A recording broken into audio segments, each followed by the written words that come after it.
조금은 낯선 질문으로 오늘 설교를 시작하겠습니다. 여러분, 예수님을 믿으면 정말 행복하고 좋은 일만 있는 것일까요? 다시 말해서 예수님은 모든 사람들에게 행복과 번영과 평안을 가져다주는 분인가 하는 것입니다. 성경을 우리가 바로 봐야 되겠습니다. 예수님은 꼭 우리에게 행복과 평안을 위해서만 오신 것은 아니라고 분명히 이야기를 하셨는데 우리가 자꾸 오해를 하는 거예요. 하나님이 믿으라고 하는 믿음의 방식이 있는데 우리는 그것을 잘 믿지 아니하고 우리가 믿고 싶은 방식으로 그분을 자꾸 믿으려고 하는 나쁜 습관이 있는 겁니다. 그래서 2021년 이 땅에 저와 여러분이 몸담고 있는 교회가 어쩌면 이 상황이 됐는지도 모르겠습니다. 주님은 말씀하기를 오해하지 마라. 나는 너희에게 평화를 주러 오지 않았다. 화평을 주러 온 걸로 생각하지 말아라. 왜냐? 대부분 그렇게 생각할 수 있거든요. 저는 교회에 처음 나가서 이 말씀을 접할 때 충격과 동시에 이야, 이거 진짜구나. 신앙이라는 게 이게 진짜 이런 것이구나. 난 눈이 떠졌어요. 그렇지. 내가 이렇게 살고 안 살고는 두 번째고 우리 주님은 우리에게 꼭 화평을 주러 온 것이 아니다. 나는 검을 주러 왔다. 칼을 던지면 얼마나 싸움이 많이 일어나겠어요. 저는 그때 의문점이 많이 풀렸어요. 무슨 말이냐? 예수님을 믿고 행복하게 사는 것이 우리 인생의 목적일까? 그럴 수도 있습니다. 그러나 안 그럴 수도 있습니다. 행복이라는 단어는요, 생각보다 성경에 많이 안 나와요. 구약에만 11번 나옵니다. 그런데 하나님이 언급한 나를 믿으면 행복해라는 의미의 개념은 2번밖에 안 나와요. 신명기서에 2번 나오는데 신명기서 10장에 너희의 행복을 위하여 나의 계명을 지켜라 그런 말을 하셨어요. 말씀대로 살면 행복해질 수 있다. 두 번째 행복이라는 단어를 언제 쓰냐면 33장에 쓰셨는데 너 이스라엘아 너희는 행복자로다 그렇게 이야기했는데 신명기 33장을 모세가 광야에서 선포할 적에 이스라엘이 그러면 행복한 상태였느냐? 그렇지 않아요. 이스라엘은 아직 가나안 땅에 들어가지도 못했고 광야에서 다른 나라 사람들이 볼 때는 비참한 유랑방황하는 생활을 살았어요. 근데 하나님의 눈에는 뭐라고 그랬냐? 너희들이 내 눈에는 행복해. 너희들은 행복한 존재야. 너희는 차별받은 존재야. 특별한 존재야. 그렇게 이야기하시는 거예요. 그러니 우리가 생각하는 행복과 하나님이 우리에게 주려고 하는 복은 다르다. 이것을 분명히 해야 우리가 신앙의 위기를 이길 수가 있습니다. 2010년 기준으로 최근에 자료가 많지 않아서 유감입니다만은 2010년 기준으로 기독교인 순교자가 몇 명이었냐? 그 해에 2175명 공식적인 통계가 2016년에는요 조금 이제 범위를 넓혀서 잡을 때 2016년에는 뭐 교회가 테러를 당해서 이렇게 죽고 막 이런 것까지 따져서 전체 근데 북한에서 죽은 그리스도인들은 통계도 모르는 것이고 그런 건 빼고 통계로 약 2016년에 9만 명이 순교를 했습니다. 9만 명이 순교했다는 말은 6분의 1명씩 죽었다는 말이에요. 1년 동안 6분의 1명씩 죽었다. 무엇 때문에? 신앙 때문에. 그러면 여기서 궁금한 것은 하나님은 왜 안 지켜주시냐 이 말이에요. 도둑질하다가 죽은 것도 아니고 복음 때문에 6분의 1명씩 죽을 때 하나님은 왜 가만히 계셨을까? 그것이 복음 때문에 죽고 복음 때문에 고난당하는 것이 하나님의 뜻이 아니라면 하나님이 그런 일이 생기지 않도록 막아주셨을 거예요. 근데 그것도 하나님의 뜻이야. 우리는 받아들이기 어렵지만 중요한 건 우리의 뜻대로 사는 게 아니에요. 하나님의 뜻대로 사는 게 우리 인생의 승리라는 거예요. 근데 이건 이제 받아들이는 게 만만치 않죠. 예수님의 복음이 모든 사람들에게 정말로 세상 사람들이 기준으로 삼고 있는 행복만 갖다 주는 것일까? 꼭 그렇지 않다. 1907년에 우리 한국의 평양성의 대부흥운동이 일어나는 그 해에 25살 애띤 처녀가 미국 텍사스에서 배를 타고 수개월의 여행을 거쳐서 조선 땅에 도착합니다. 그리고 한국에 돌아와 가지고 풍토병을 이기지를 못한 채 10달 만에 죽습니다. 교회를 세운 것도 아니고 번듯하니 뭘 사역을 한 것도 아니에요.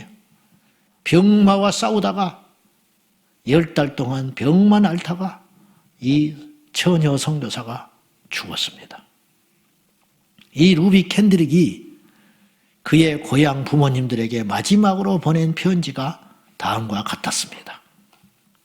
아버지, 어머니, 탄압이 점점 심해지고 있습니다. 그저께는 예수님을 영접한 지 일주일도 안 된 우리 이웃의 조선 사람 서너 명이 끌려가서 목배임 당하여 순교했습니다. 토마스 선교사와 제임스 선교사도 이미 순교했습니다.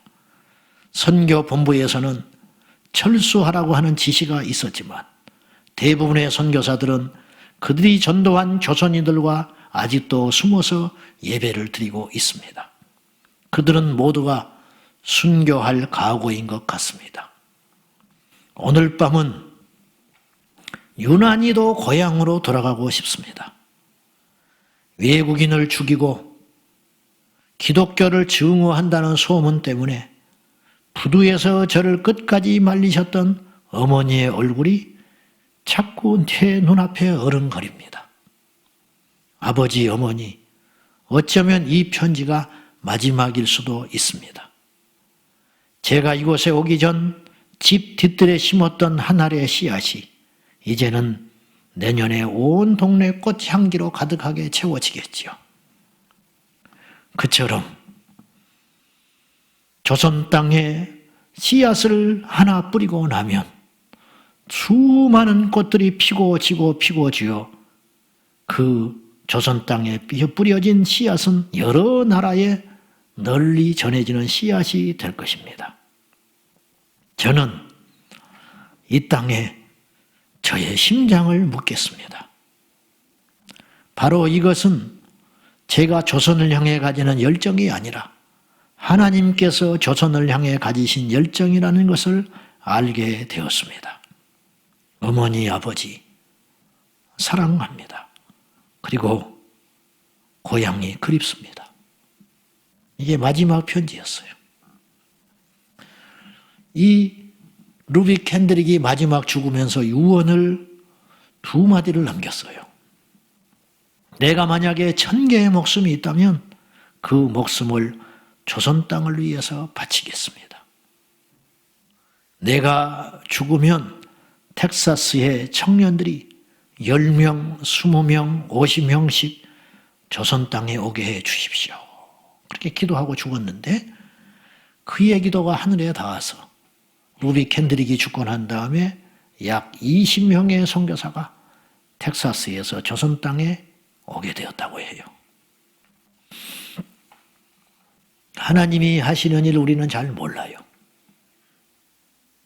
여러분, 똑같은 예수인데 어떤 사람에게 예수는 생명이 되고 어떤 사람에게 예수는 거침돌이 되기도 해요. 신기하지요?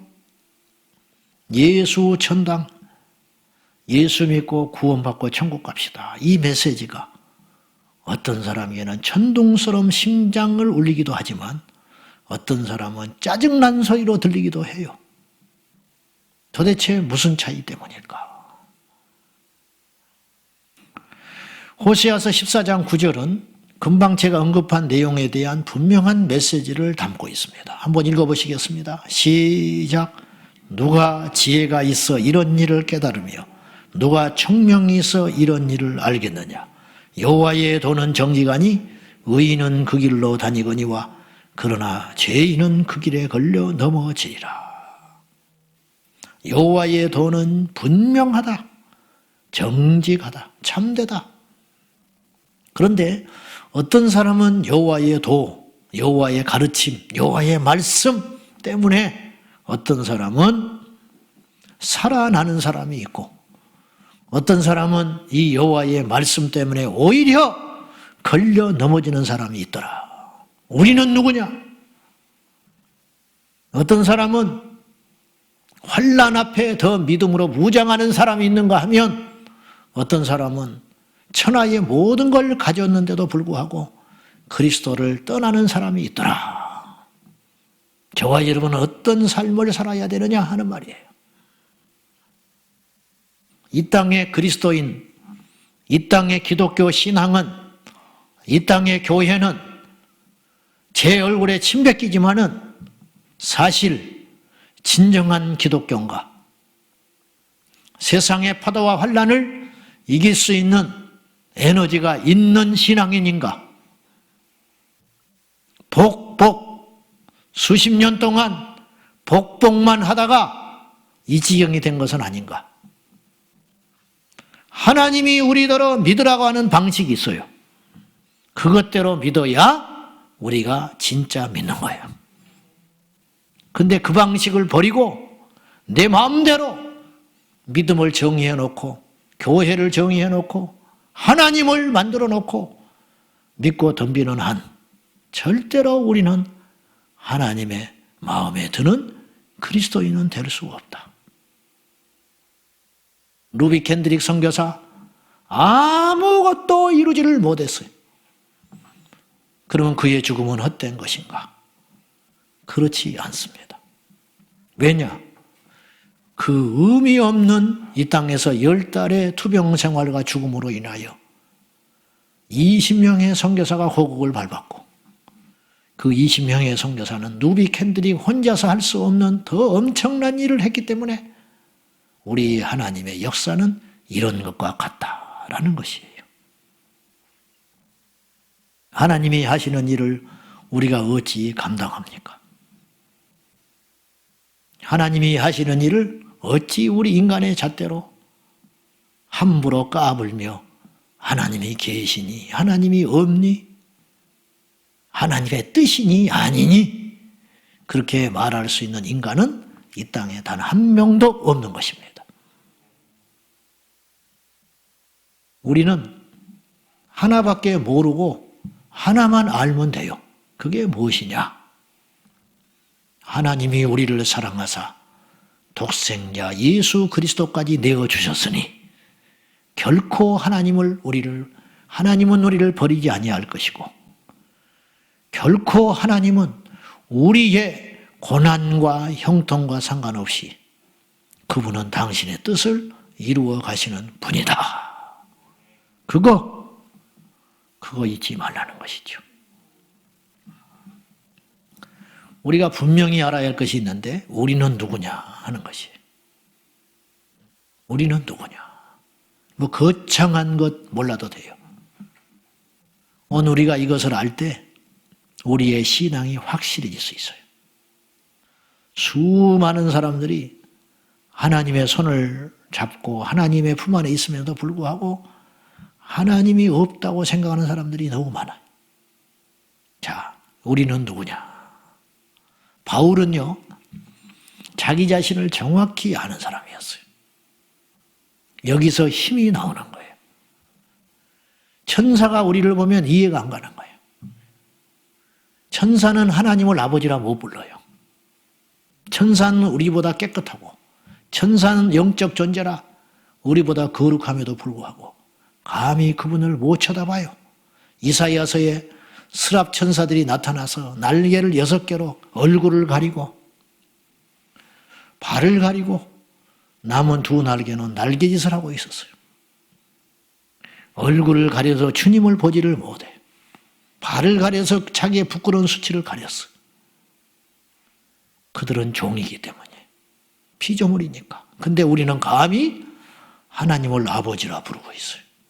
근데 이것이 어떤 권세요, 어떤 복인지를 모르고 누리지를 못한 채 피해 망상에 사로잡혀가지고 하나님이 살아계신데 왜 나는 병이 들어야 돼? 하나님이 살아계시는데 왜 내 새끼는 저 지경이야? 하나님이 살아계시는데 왜 우리 집은 이래? 이런 생각, 의문점을 가지고 억지로 교회에 와가지고 천국은 가야 하니까 절절절 매면서 그렇게 살아가는 그리스도인들이 태반으로 많더라. 그런 말이에요. 목회자는 두려운 영광의 길이에요. 얼마나 영광스러운 길인지 몰라. 근데 목회가 힘들다고 교인이 없다고 피해의식에 쪄들어가지고 좌절하고 넘어지는 그리스도인 목회자들이 너무 많더라. 바울은 그렇게 살지 않았어요. 바울은 로마서 1장 1절에서 자기의 신분을 당당하게 이렇게 밝혀요. 예수 그리스도의 종 바울은 자기가 그리스도의 종이래. 그러니까 그리스도께 종이라는 건요 인격이 없어요. 종은 선택권이 없는 거예요. 주인이 좋으면 종은 무조건 좋은 거예요. 심지어 주인을 위해서라면 종은 죽을 수도 있는 존재예요. 이게 종의 운명이에요. 나는 예수 그리스도의 종이다. 그리고 사도로 부르심을 받아. 사도라는 말은 사신이라는 뜻이야. 사신. 천국의 사신이다. 천국의 대사다. 나는 하나님의 종으로서 그리스도의 종으로서 부르심을 받아 사도로 부르심을 받아 복음을 위하여 택정함을 입었다. 자기가 누구며 내가 무엇을 해야 하는지를 정확히 아는 존재. 이보다 강할 수는 없는 거예요. 그래서 바울은 유혹에 넘어가지 않아요. 그래서 바울은 고난 앞에 무릎을 꿇지 않아요. 심지어는 자기 병을 고쳐주지 않아도 그걸로 시험에 들지 않아요. 여러분, 바울이 복음 전하러 다니는 사람인데 병에 시달리고 다른 사람의 병을 고쳐주는 사람인데 자기 병이 안 고쳐짐에도 불구하고 바울은 낙심하지 않습니다. 심지어 감옥에 가서도 찬송을 해요. 그 이유가 뭘까? 자기가 해야 할 일이 무엇인지를 분명히 알았기 때문에 바울은 편안하게 사는 것이 문제가 아니고 바울은 오직 그리스도가 영광을 받는 것에 목적을 두고 살았기 때문에 흔들리지 않는 삶을 살 수 있었다 하는 거예요. 아직도 우리 중에 겨우 돈 좀 없다고, 우리 중에 겨우 직장이 없다고, 우리 중에 겨우 집안이 불우하다고 예수 그리스도 안에 왔음에도 불구하고 낙심하고 절망하는 사람이 있다면 가짜다. 저는 그렇게 말하고 싶어요. 잔인합니까? 이해를 못하는 것일까요? 여러분, 우리는 위로를 받으려고 주 앞에 나오는 존재가 아니에요. 이해를 얻으려고 주 앞에 나오는 사람들이 아니에요. 우리는 주의 뜻을 이루기 위해서 모인 존재들이라는 거예요. 너무 거창한가요? 여러분의 삶과 상관이 없는 말처럼 들리십니까? 그렇지 않다는 거예요. 속지 마세요. 모든 그리스도인은 사명을 위해서 부름받았다. 저는 그렇게 믿습니다. 우리의 실체를 바로 할 때 우리가 힘이 있고 당당할 수 있는 거예요. 여러분, 저보다 더 인격적으로 고매하고 능력 있는 목사들, 아니 목사는 아니더라도 성도들, 아니 이 세상에 차고 넘쳐요. 근데 그런 모든 사람을 놔두시고 죄인 중에 괴수요, 대먹지 못한 아무 형편없는 내 자신, 쟤를 비하하지 않은 게 아니고 제가 아니까, 내 자신을 아니까 그런 나를 불신자의 집에서 뽑아내서 목사로 세우셨다. 이해할 수 없는 일이 일어난 거예요. 여러분도 마찬가지예요. 여러분보다 선한 자가 이 땅에 차고 넘쳐요. 세상에 가보세요. 여러분보다 훨씬 도덕적인 사람들이 많아요. 여러분보다 더 정직한 사람이 많아요. 그럼에도 불구하고 주님은 그들을 선택하여 자녀 삼지 아니하시고 여러분을 부르셨다. 어떻게 이해하냐 이 말이에요. 이거를. 그거 하나만 가져도, 그거 하나만 믿어도 우리는 이 세상을 너끈히 살아갈 수 있는 거예요. 아멘입니까? 돌아가신 오카는 목사님이 CBS 초대석에 나오셔가지고 인터뷰를 했는데 MC가 물었어요. 목사님, 오랫동안 이분이 목회하셨잖아요. 기억에 남는 성도가 혹시 계십니까? 이분이 망설이지도 않고 한 분을 이야기했어요. 얼마나 많은 성도들이 거쳐갔겠어요. 그런데 한 분을 이야기했어요. 강남의 서초구의 교회를 상가에 개척을 하고 조금씩 부흥해 가는데 어느 날 하얀 한복을 입은 분이 제일 뒤에, 이미 한복은 입을 때가 아니에요. 그때는. 근데 한복을 입고 예배당 뒤에 앉아가지고 설교를 시작하면 울어요.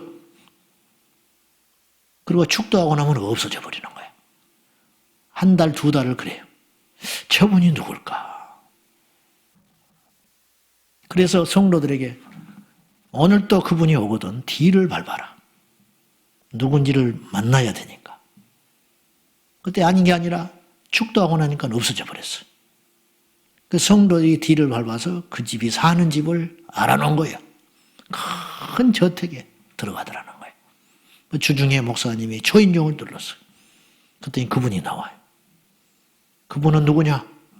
그 집 안주인이 아니고 그 집에 식모살이 하는 가정부였어요. 낮에 이제 주인이 아무도 없고 하니까 허름한 그분의 방에 들어가서 사연을 들어보고 신방을 했는데 이분의 사연이 기구했어요. 남편 얼굴도 보지 않고 가난하고 못 배운 집에서 태어나서 고생하고 살다가 남편 얼굴도 못 보고 시집을 갔어요. 얼마나 복이 없었던지 자식이 안 생겨. 그래가지고 소방 맞아서 첩한테 뺏기고 집에서 쫓겨났어요. 무식하고 못나고 자식도 없이. 그래서 이분이 세상을 살면 뭐하나 싶어서 농약을 맞았어요. 근데 기구에서 죽지는 않고 식도가 다 녹아버리고 위장이 다 망가져버렸어요. 그리고 떠들고 하다가 식모살이 하다가 그 집에까지 온 거예요. 그러던 어느 날 밖을 쳐다보니까 십자가가 눈에 들어오기 시작했어요. 여러분, 십자가를 처음 봤겠어요? 교회를 처음 봤겠어요? 근데 그때부터 십자가가 눈에 들어오기 시작하는데 내가 저기를 가야겠다. 그래서 찾아온 곳이 사랑의 교회. 일주일에 1시간 외출 허락받았어요. 주인한테. 그 시간이 주일날 예배 시간. 그러니까 시간에 쫓기니까 축도 받고 도망가는 거예요. 그분이 사연을 듣고 목사님이 신방하고 교회에 출석하기 시작했는데 얼마나 이분이 성실하고 열심히 세상을 살았는지 주인한테 점점 인정을 받아가지고 자유롭게 교회에 갈 수 있도록 허락을 받았어요. 이분이 교회 집사가 됐습니다. 그리고 이분이 이제 교회에 봉사를 하는데 그곳에 이제 죄송한 표현이지만 강남이 재개발되면서 쟁쟁한 사모님들이 교회에 밀려오기 시작했어요. 초창기 개척 멤버들이 너무 수준차가 나니까 목사님, 나는 이 교회 못 다닙니다. 나는 이런 교회에 있을 수가 없어요. 목사님이 울고 붙들고 사정을 해도 못 다닌다고 다른 데로 다 옮겨가는데 이분은 끝까지 버티는 거예요. 이것이 능력이에요. 그까지 돈이 뭔데. 끝까지 자기 자리를 지키고 신앙생활을 하는 중에 이분이 헌금위원이 되잖아요. 그러면 단벌 그 법밖에 없어. 한복. 그거 입고 와서 헌금 주머니를 돌리면 사람들이 그 속에서 천사를 본대. 천사. 아름다워서 천사가 아니고 권위가 생겨요. 쫙 몸에서 빛이 나는데 이거는 밍크 코트에서 오는 빛이 아니야. 하나님이 함께하는 영광의 광채가 나가는 거예요. 강남의 그 쟁쟁한 사모들도 이 집사님 앞에 서면 아무 소리를 못해. 무서워서. 이게 권세예요. 어느 날 병원에 약 받으러 갔다 왔다가 몸이 안 좋다고 사택에 들렀더래요. 사모님, 나 몸이 안 좋아요. 이불을 깔아주고 잠깐 쉬고 가라고. 그랬는데 한두 시간 자는데 이상해. 가서 보니까 맥이 없어. 밖에 나가 계신 목사님 급하게 불러가지고 목사님이 허겁지겁 들어오셨는데 품에 안고 기도를 했더니 그 자리에서 통장을 손에 쥐어주고 죽어버렸어요. 목사님 품에서 기도받고 하나님 나라 가버린 거예요. 가족도 없고 친척도 없으니까 목사님이 상주가 되어서 3일간 교회장으로 장례를 치렀는데 그 당시 이제 교회는 수천 명의 성도가 됐어요. 수천 명의 사랑의 교회 성도들이 그 장례를 돕고 애도해 줬다는 거예요. 성도들이 다 그렇게 말했어요. 어느 우리 교회 중직자가 저런 큰 복을 받았냐? 누가 목사님의 품에서 죽고 누가 목사님이 상주가 되고 이렇게 수천 명의 성도가 장례를 애도한 적이 있느냐? 여러분, 이것이 예수를 제대로 믿는 자의 실존이라는 거예요.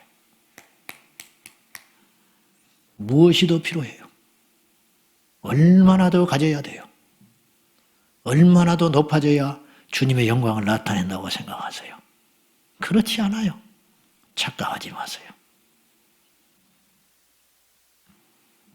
주님은요, 어떤 상황에서도 영광을 받으십니다. 다시 부탁하는데 이 시간 이후로 여러분이 절대로 피해 망상증 환자가 되지 말고 그리스도 안에서 당당하십시오. 왜 전도가 안 되는지 아십니까? 여러분의 얼굴이 예수 믿는 사람 얼굴이 아니에요. 왜 예수를 믿는다고 하면서 집에 가서 바가지를 긋습니까?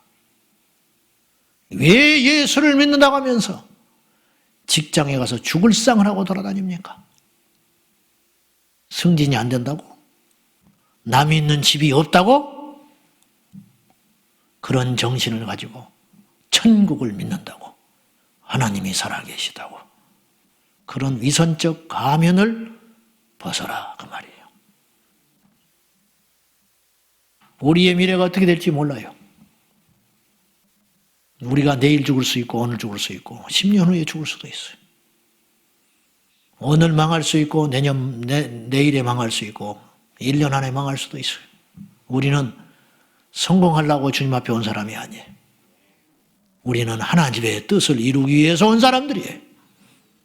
그 하나님의 뜻을 이루어드리기 위해서는 우리가 때때로 고난을 당할 수도 있다. 예수님이 오셔서 십자가에 죽으셨잖아요. 그 하나님의 뜻이에요. 예수님이 십자가에 죽는 것이 마귀의 뜻이 아니고 하나님의 뜻이라니까요. 그런데 예수님께도 그것이 기쁨이었을까요? 그렇지 않잖아요. 그래서 이 고난의 십자가를 피하려고 하셨잖아요, 예수님이. 그런데 하나님의 뜻은 그것이 아니었어요. 네가 이 고난의 잔을 마셔야 된다. 그게 하나님의 뜻. 예수님의 육신의 뜻과 부딪힐 적에 예수님은 당신의 뜻을 포기하고 하나님의 뜻을 이루기 위하여 십자가에 달려 죽어주심으로 오늘 우리가 여기에 있는 것이에요. 그리고 주님께서 마지막 십자가에 달려 죽으실 때 이렇게 말하셨어요. 다 이루었다. 뭘 이루었다는 거예요 도대체? 하나님의 뜻을 이루었다. 우리도 마지막에 주님 앞에 가기 전에 이 말을 하고 갈 수 있어야 돼요. 주님, 나를 이 땅에 보내실 때 당신께서 나에게 주신 뜻이 있었을 것입니다. 그것을 다 이루고 가나이다. 그것이 승리입니다. 승리. 기억하세요. 하나님은 반드시 당신의 뜻을 이루어 가십니다. 하나님이 세우신 계획을 결코 인간이 막을 수 없는 것입니다. 고흥에 가면은 길두교회라고 있습니다. 그 교회를 목회하셨던 목사님이 박석순 목사님이십니다. 한경리 목사님 생전에 사람들이 한 목사님 성자이십니다.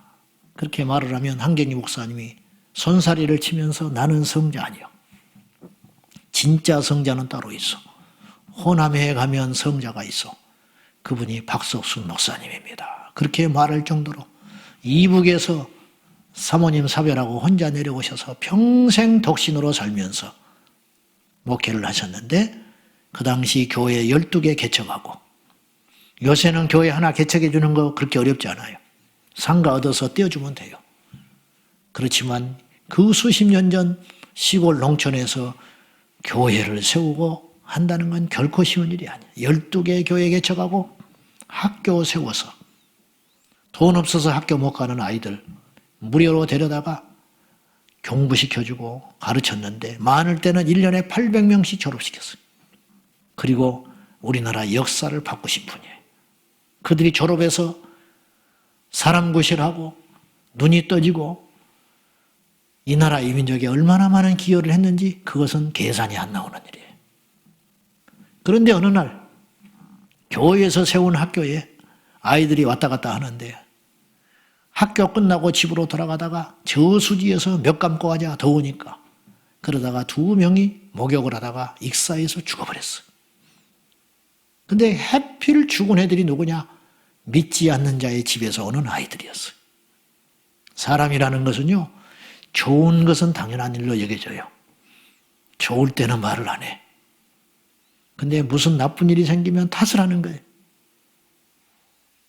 교회가 세운 학교에서 사람 죽였다고. 나중에는 목사가 사람 죽였다고 소문이 났어요. 그래가지고는 장례를 교회에서 치러주고 보상해주고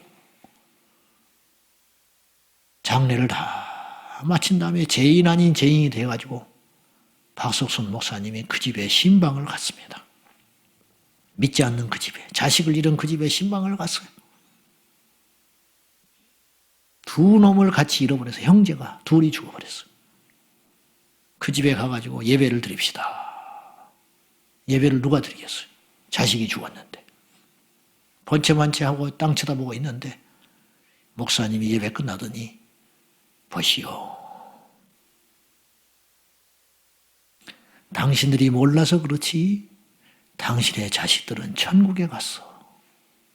이게 되는 소리예요, 이게 지금? 그건 우리끼리 하는 소리지. 허허. 기가 막히게 대답을 못하고 하늘을 쳐다보고 있는데 박석순 목사님이 엄청난 이야기를 했어요. 여보. 당신의 아들 천국 갔으니 기념으로 이곳에 예배당 세웁시다. 미치고 팔짝 뛸 일이지. 동네에 소문이 나가지고 동네 사람들한테 쫓겨났어요. 박석순 목사님하고 전도사님하고 쫓겨났어. 동네 들어가지를 못해. 한 번만 이 집에 오면 죽인다고 동네 사람들이 들고 일어났어요. 사람 죽인 것도 모자라 그 집에 예배당을 세운다고 했으니 그냥 두지 않는다는 거예요. 꽃갱이 들고 삭 들고 죽인다고 난리가 났어요. 목사님이 그 동네에 쫓겨나가지고 언덕 위에 올라가서 가만히 있다가 기도를 하더니 박석순 목사님이 옆 동네 아랫 동네로 갑시다. 거기는 뭐하러 갑니까? 전도사님이 말렸더니 가자고. 그리고는 아무 집에나 쑥 들어갔는데 그 집에 들어가니까 죽어가는 아낙네가 있었어요. 가서 이렇게 기도를 했어요. 한 번 기도하니까 이 사람이 눈을 떠. 2번째 기도하니까 자리에서 일어나. 3번째 기도했더니 일어나서 밥을 해줬어요. 나와버린 거야. 기도받고. 이 아주머니가 동네방네 다니면서 길뚝교회 박 목사님이 하나님이요 하나님 나를 살렸어. 소문 듣고 동네 병든 사람들이 몰려오기 시작하는데 기도하면 다 나버리는 거예요. 그리고 그러고 나서 아들 둘 죽은 그 집에 교회를 세우게 됐다고 그래요. 여러분, 자식이 죽었는데 그곳에 교회가 됐어. 하나님이 하는 일은 모르는 거예요. 물론 예배당을 세웠다고 해서 죽은 자식이 돌아오지는 않아요.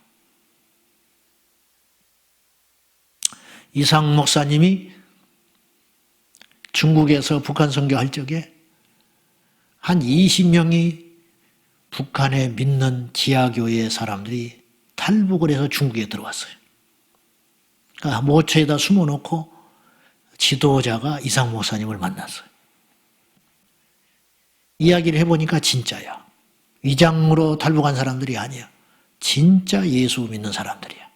그래서 이상 목사님이 돈을 준비해서 이분들을 전부 꺼내가지고 한국으로 데려오려고 준비를 하는데 갑시다. 그랬더니 이 할아버지가 기다리시라고.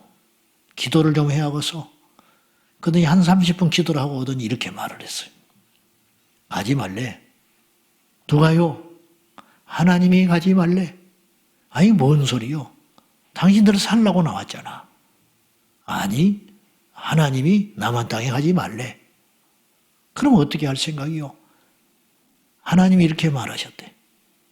내가 힘이 없어서 너희들을 안 지켜주는 게 아니야.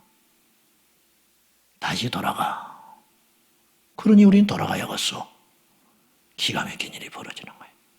그 자리에서 무릎을 꿇고 이상 목사님이 떨어진 슬리퍼 신고 있는 그분의 입에다가 눈물 흘리고 입 맞추고 하나님의 뜻으로 다시 북한으로 들어가야 한다고 하는 이분들을 붙잡을 수 없어서 얘들과 함께 울면서 헤어졌는데 그 20명이 전부 북한에 가서 맞아 죽어 순교했어요.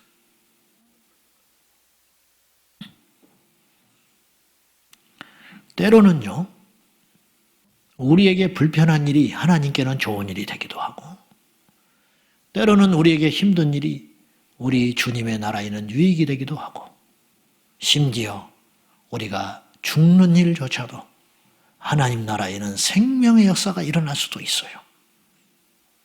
이상하죠? 당연한 본능이겠지만은 아무개 자식이 선교사로 간다고 그러면 박수를 보내고 싶은데 내 새끼가 선교사를 간다고 그러면 왠지 말리는 것이 우리 인간이에요. 그렇잖아요. 그러니 우리가 가짜라는 거예요.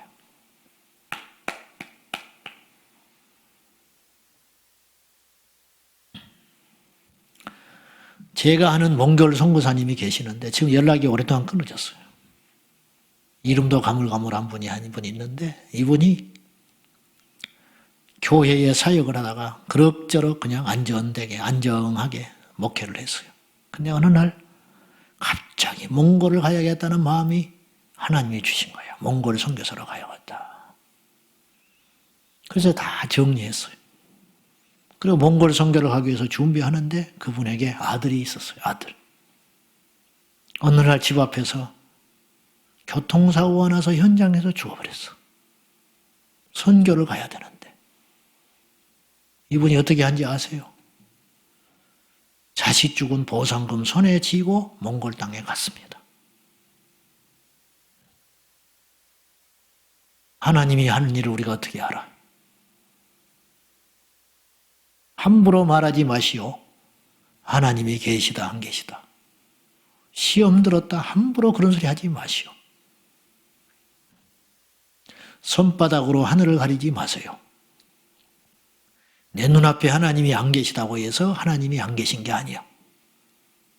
내가 병들었다고 그분이 안 계신 게 아니야. 어떤 선교사가 비참하게 개죽음을 당한다고 해서 하나님이 그를 버렸다고 말하지 마세요. 주님 앞에 가면 다 풀려. 모든 의문점이 해결돼. 다 아는 날이 와요. 지금은 너희들이 거울을 보는 것 같이 희미하나 그날에는 눈으로 보는 것처럼 알게 되리라. 주님이 그러셨죠? 그날이 와요.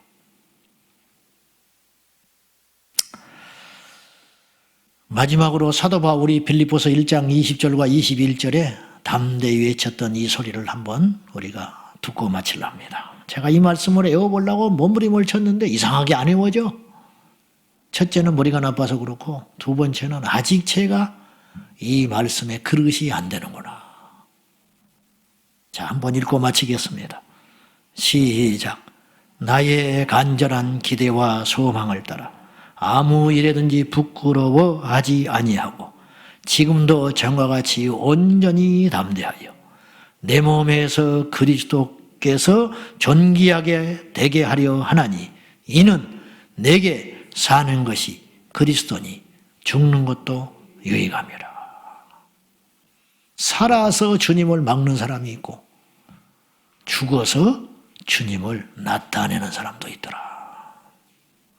바울이 그리스도께서 나를 통하여 영광을 받으실 수만 있다면 나는 어떤 존재가 되어도 상관이 없다.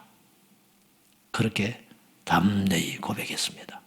이 땅의 모든 그리스도인들이 이 마음으로 살아간다면 이 나라는 희망이 있고 이 세상에는 희망이 있을 것입니다. 우리 온 성도들이 다시 한번 정신을 바짝 차려서 하나님을 바로 아는 눈이 열려지기를 주님의 이름으로 축원합니다. 기도하겠습니다. 하나님 아버지, 주님의 그 기쁘신 뜻을 세치하러 어찌 말을 하며 주님의 살아계심을 이 연약한 존재들이 어떻게 다 증거하오리까? 주여, 우리를 사랑하사 독생자를 보내주시고 그 독생자의 죽음을 통하여 구원하여 주신 하나님의 사랑을 우리가 어찌 다 알 수 있습니까? 주여, 하오나 아는 것은 한 가지 있으니 우리 하나님이 살아계시고 그 하나님이 우리를 사랑해 주신다는 것입니다. 이 힘으로 넉넉히 세상을 이기고 살게 하옵소서. 예수님의 이름으로 기도하옵나이다. 아멘.